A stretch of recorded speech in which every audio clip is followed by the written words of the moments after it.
Nakaligtas man sa super bagyong kanina at habagat napuruhan naman ng sunog ang ilang pwesto sa palengke sa Novaliches, Quezon City. Nakatutak si Bernadette Reyes.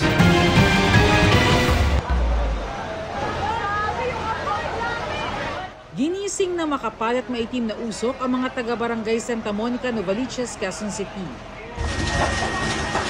Nilamon kasi na naglalagablab na apoy ang mga tindahang ito sa isang palengke pasado alas 5 ng umaga kanina. May pumutok, biglang lumakas yung apoy.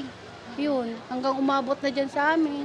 Pagtingin po namin sa baba, may mga usok, tas may apoy.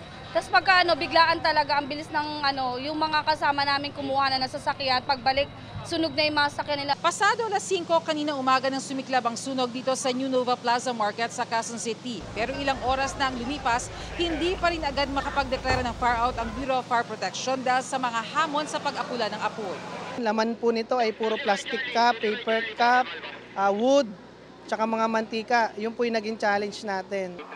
Mag-aalas 6:30 ng umaga, idineklara ang fire under control.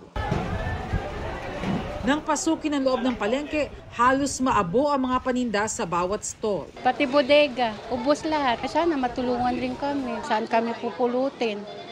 Kasi ito lang inaasahan namin. Wala naman kaming ibang inaasahan kung dito lang. So ngayon hindi namin alam kung saan kami kukuha ng iumpisa uli namin. Iniimbestigahan pa raw ng BFP ang pinagmulan ng sunog. Inaalam din ang kabuuang halaga ng pinsala. Para sa GMA Integrated News, Bernadette Reyes, nakatutok 24 oras.